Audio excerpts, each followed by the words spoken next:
berbahaya. Kenapa? Karena sekarang terlihat kan masih bisa di jungle. Ya. Terus tiba-tiba dari pick 4 membuat Deflex. Uranusnya fix di XP lane. Ya anggap nanti ternyata pick 4-5-nya dari Virtus Pro ada Esmeralda deh anggap. Oke. Terus ternyata tiba-tiba last picknya di flex sama tim SRG. Ternyata mereka membawakan hero yang ngerepotin Esmeraldanya, hero yang bisa nge-screen out bahkan memberikan efek sisi ke Esmeralda. Ya pasti Uranusnya bakal lebih leluasa dan gak keganggu nantinya. Karena gue bisa ngeliat di sini Grangernya bakal di zoning kalau misalnya Uranusnya akan ada di XP. Grangernya nggak bisa instant kill Uranus ini. Dan SRG juga udah antisipasi dengan menutup ke arah Cici. Nah, Povius yang sebenarnya tadi kelepas ya untuk fase yang pertama, ini akhirnya akan tetap di ban juga oleh teman-teman dari SRG OG. Alangkah baiknya emang respect aja. Tetap Itu ya. saya pertanyakan sih Profesor, apakah pick terhadap kalian ini agak cukup worth it di atas melihat ada Povius yang punya chance cukup tinggi? Mungkin kayak tindakan yang pengen di start duluan sama VP. VP sadar kalau misalkan Kalea ini bagus banget di SRG OG dan kalau misalkan di pick yang ketiga juga akan jadi kendala. Misalkan ternyata SRG OG mau main duluan, Uranus, Kimi, Kalea itu kan triangle mid yang kuat banget. Itu mereka bisa terus-terusan mengajak tim fight. Makanya mereka ambil Kaleanya. Dan sebagai tujuan juga kalau misalkan ini Kaleanya bakal jadi inisiator duluan dari VP. Mereka yang bakal move duluan. Plus karena apa? Ada Mountain Shocker. Kaleanya akan sangat terbantu sekali. Jadi si roamernya udah tahu mungkin akan menggunakan Karabadang kalau menurut gue. Ada 2 hero yang 100% win rate ya dari SRG. Ada Badang dan juga Moskov. Serem sih. Ini untuk counter kaliannya juga ya. Dan kita lihat juga satu pick yang akan dimainkan VP. Karena masih bertanya-tanya Uranusnya di mana Profesor? Ya mid lane butuh damage juga. Bobber harus mempertimbangkan kalau misalkan Varsnya ditutup. first item dia tuh kayak harus banget glowing. Walaupun glowing udah kena nerf ya. Tetap Varsnya ya. last hero-nya dia di wildcard Varsya, Zuchin dan juga Kimi. Tapi ternyata langsung saja dengan adanya Esmeralda dan Lunox. Oke, konsepnya aku paham banget. Kalea Lunox mainnya Oke. pick off. Jadi Combo. udah pasti bakal berdua terus nih jalannya nih Kalea dan Lunox. Karena emang mencari damage ya tadi kata Profesor KB juga ya. Betul. Untuk dimaksimalkan. Nah, tapi dengan ini, Esmeralda. Esmeralda, apakah Uranusnya bakal di flex? Yaudah Uranus jungle. Nanti cari lawan matchup yang bener-bener bisa menang lawan Esmeralda. Oke, dan ini satu pilihan terakhir berarti untuk SRGOG yang menentukan posisi dari Uranus. Dan masih mungkinkah kalau misalnya pengen bawa assassin di sini? Mas, Itu. itu dia. Jelas. Oke. Ya kan? Itu dia. Kita lihat fleksibel. Berat banget untuk dari VP mengukur Susah dipredik. di mana prediksinya. Oke, tapi ketemu dengan Lunox juga ya yang bisa langsung menghindar dari shadow kill nantinya. Tapi kita bakal melihat untuk hasil seperti apa. Karena dengan 1 poin yang sudah dipegang oleh SRG akan membuat Virtus Pro dalam bahaya yang cukup besar. So langsung saja ini dia untuk game yang kedua bersama Aul dan juga Papulung. Oke, terima kasih Nevin. Terima kasih KB dan juga Ranger Mas ini dia. Akankah match point ini benar-benar bisa dilurusin nih?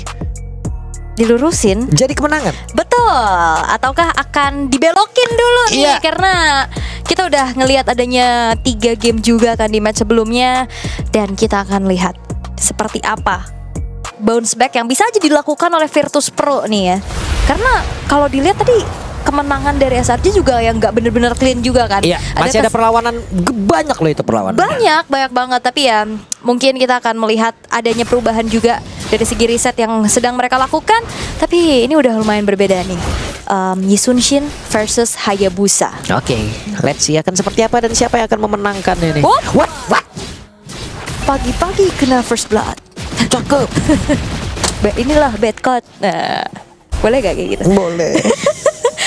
Itu karena kita memang tahu ya habit untuk Uranus kan di EXP kan memang typically yang potong-potong lane kan. Iya. Dan udah langsung dibegal sama Iya. bad cut di situ. Pagi-pagi digampar Esmeralda. Cakep. Hahaha. Kenapa sih?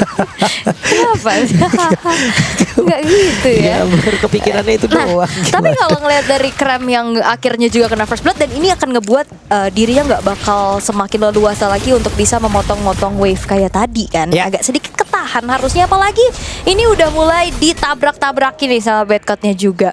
Ada shield absorb juga yang bisa dimanfaatkan oleh sosok dari Esmeralda itu sendiri. Tapi kombonya nih ya bersama dengan Lunox nih dan Kalea. Udah terus-terusan nih sekarang. Udah ini mah bakal ada puter. Iya, Badkot darah nggak ngurang. Harusnya dari Uranus juga nggak ngurang gitu. Ya udah Sama-sama. gitu aja udah. Ya udah. Sampai Riyadh musim dingin juga masih. Bener ya, apalagi sama-sama support juga kan emblemnya Iya. kan yang dibawain sama kedua belah EXP kita nih. Tapi ya, Badkot sudah mulai diintip juga pergerakannya oleh Yups. Oke, ini dia pertempuran terjadi dan Badkot sendirian, ada shadow kill masuk ke dalam tubuhnya dan Badkot berhasil. What? Ada balasan dari Kram yang memang sudah dilakukan dan akan seperti apa lagi, tapi Bobber mencoba untuk bisa lompat ke arah terdepan dan itu dia kesan begitu menyakitkan. Yups yang mau pergi ke arah mana? Yups masih bisa selamat dan sekarang masih ada Stormy dengan seluruh DPS yang dia keluarkan. Oh Yums. Oke, di tempat yang berbeda Yums ya masih berhasil mundur. Pluto tadi Tidal Strike lompat ke depan masih ngebadanin dan mereka berhasil mendapatkan ke arah turtle-nya. Ya early advantage untuk Virtus Pro sekarang. Invade menuju ke arah purple buff yang sepertinya tidak ingin dilanjutkan ya semenjak sudah mulai hadir juga 3 pemain dari SRG OG yang mengusir mundur Virtus Pro. Tapi itu udah bagus banget sih, apalagi ini Kram masih belum sanggup untuk bisa menahan damage dari Bobber yang tadi udah punya Castle Assault. Ya. Oke, sebentar Kramnya mundur lagi. Kerap beneran ini mah. Des, ini damage dari Bobber juga kan dengan lethal ignition yang dibawakan. Dan sekarang Andoryu punya kesempatan untuk bisa dapetin snowballnya. Walaupun memang Seki so far masih nggak terlalu terganggu ya. Cuman ngelihat adanya turtle yang pertama tadi didapetin sama Virtus Pro dan SRG-nya nggak dapetin pertukaran. Jadi ini nggak ada trade yang wah akan dilakukan sama SRG. Kecuali emang mau paksa untuk ngontes dan akhirnya karena belum ada juga Andoryu ke arah purple sehingga ya memilih untuk mundur saja untuk Sekis. Mereka juga pede banget tadi kan 3 player. Waduh. Wey, Tidal Strike dan itu dia ada satu tsunami slam di mana Yupsnya berhasil diamankan, bahkan Stormy down di arah tersebut, tapi Pluto harus jadi korban. Sekis jadi keroyok habis-habisan. Tidak ada kuat shadow lagi untuk bisa berlari terlalu jauh, tapi Kram Oke, di bagian bawah Kram ya. Apa yang akan terjadi? Kram masih 1v1 situation. Santai. Udah ini mah udah nggak bakal ada solo-solo kill kayaknya antar kedua belah EXP ya. Dan kita bakal mengintip dari sedikit replaynya juga. Shadow kill yang memang udah kebuka tadi di sini. Nggak ada kuat shadow lagi untuk bisa berlari terlalu jauh sampai akhirnya Sekis harus menghadapi 3 pemain dari Virtus Pro dan akhirnya terkena point death pertamanya. Ya. Oke.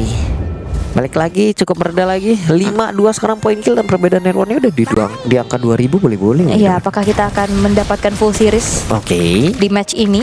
Karena ini early yang bagus banget sih. Apalagi kan asuransinya yang terbilang untuk nggak late game banget kan. Iya. Super Egor kan juga nantinya bisa ikut team fight kalau ada Sky Piercers biasanya etap kedua. Oke. Sementara sekarang Kram mencoba untuk bisa masuk dan Turtle harusnya masih bisa diambil oleh Andoryu. Ya, Andoryu yang terbilang juga unggul level lah ya. Secured banget untuk retributionnya. Walaupun upaya dari Sekis tadi hampir bisa mendapatkan pencurian terhadap turtle tersebut, tapi sayangnya masih belum berhasil. Di bawah bagus banget loh.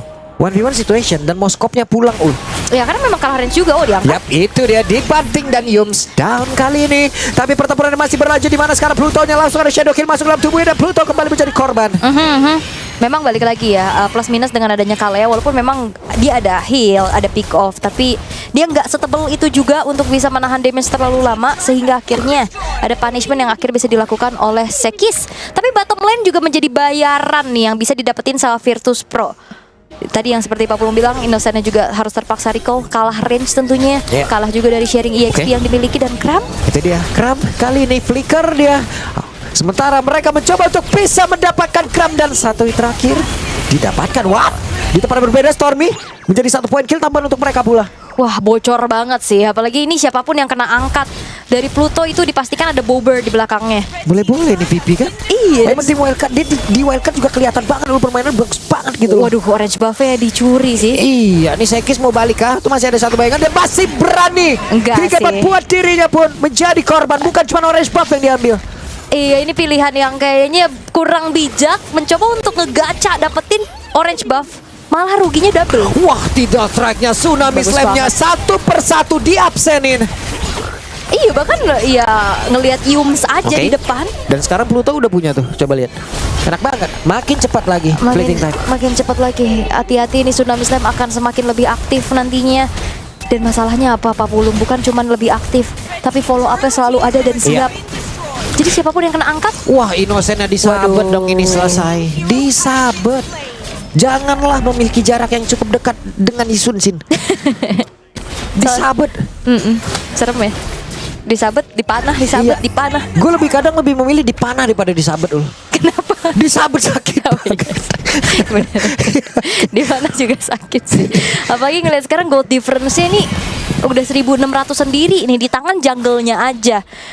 Dengan dominasi, dengan juga bagaimana snowball power yang bisa dimiliki Ya. Virtus Pro 6.000. Tuh, sekarang Kramnya coba lihat tuh, Kram. Bonok. Oke, punya Regen SP yang cukup tinggi, disabet lagi. Satu terakhir. 12-3. Wah. Oke. Tapi sebenarnya kayak Lunox ini juga kalau kita ngelihat combo klasiknya kayak zaman dulu ya, Kaja Lunox, Franco Lunox. Tapi ini yang lebih nyebelin gitu, Kalea bisa ancang-ancang doang. Cuman tidal strike doang gitu kan, nggak tsunami slam gitu. Dan pasti banget sih ini bobbernya juga aman banget loh. Ini lumayan disiplin dari Virtus Pro, mereka nggak yang terlalu over juga, Ya. Pluto. Oke. Ih, itu Ya kan. ampun. Udah ya terbang katanya mundur. Itu kita udah getar duluan itu. Kayaknya SRG juga udah kayak ada langsung antisipasi, tapi shadow kill? Oke, di tempat yang berbeda. Masih sabar dulu. Shadow killnya kepecah 3 sih tadi. Oke, itu dia Dead Sonata dikeluarkan dan Stormy mau tidak mau satu hit terakhirnya. Stormy masih berhasil selamat dan tidak strike. Tsunami Slime kembali penuh akan follow up. Yap, bukan cuma sekedar penuh akan follow up ya, Wop. Waduh, sakit banget Innocent. Mundur dia dan VP luar biasa, keren banget permainannya di game kedua ini. Iya, resetnya cepet loh. Resetnya cepet dan juga mereka bermain sangat-sangat disiplin dan rapi. Tadi agak sedikit nahan dari Plutonya. Dia mau coba makan yang pasti-pasti aja. Di mana Yums Nah, tuh, yang tuh. nggak punya Purify. Oke, Pluto mundur lagi, ada Sekis. Phantom Shuriken tadi dikeluarkan. Innocent sudah bergabung ke dalam pertempuran web. Di bagian belakang ada sebuah aksi pembekalan dilakukan, tapi tidak selain Tsunami Slam tadi terlihat pula. Dan Yums yang tertinggal sendirian menjadi keuntungan Virtus Pro. Mereka bisa mendapatkan keuntungan yang berlimpah. Berlimpah sekali sih. Satu aksi potong dari Kram. Tapi balik lagi, Kram hanya cuma bisa ngasih badan. Dia nggak bisa ngasih sisi untuk ngumpanin teman-temannya yang lain. Sehingga akhirnya dia nggak bisa bertahan lebih lama lagi dan harus menelan poin dead keempatnya. Lord terbuka dengan cukup lebar, membuat dari Virtus Pro akan semakin luasa lagi dan Kram Walah, hilang. ketahuan lagi dan Kram bener-bener kram kali ini. Seluruh urat-uratnya itu Kram ini. kram loh. Habis ini keramas ya. Gatel palanya, pusing soalnya. Gimana ini udah emang dari awal kayaknya emang udah kelihatan banget Virtus Pro punya pembacaan dari gameplaynya SRG dengan begitu baik. Apalagi semenjak First Blood tadi itu agak sedikit bingung, agak sedikit patah juga dari SRG OG-nya dan nggak bisa melakukan farming secara leluasa. Siapapun yang kena angkat, apalagi dengan adanya Genius One, ada juga dari Glowing One dan buat Badcott ini akan semakin superior di lini paling depan dengan memiliki satu buah blade armor. Oke, ini dia Sekis. Ada Badcut, mereka bersebelahan. Oh, pantesan Kramnya nggak terlalu tebel, dia enchanted talisman. Mau gimana ya? Mm-mm. Oke. Andorio bisa kena bertahan dan Andorio masih selamat. Sekis Wow. menjadi korban. Spear of Destruction yang gak connect tadi. Oke. Hampir ya, tapi penyelamatan dari Pluto bagus banget Oke, itu lagi. ya. Tidak strike, nggak mundur aja ya. Santai, relax, tenang, santuy. Dan Pluto mulai lagi maju ke arah depan. Pluto tertinggal, ada Spear of Misari. Pluto tidak bisa, tapi coba lihat Badcon-nya lompat. Ada Volley Starboard. Mereka mencoba untuk bisa mendapat kemenangan ini, di mana Kramnya pun menjadi korban dan base-nya terbuka lebar. 11.000 perbedaan gol. 10 menit 24 detik sang jawara tahun lalu harus disamakan kedudukannya oleh satu penantang dari wildcard. Gameplay bersih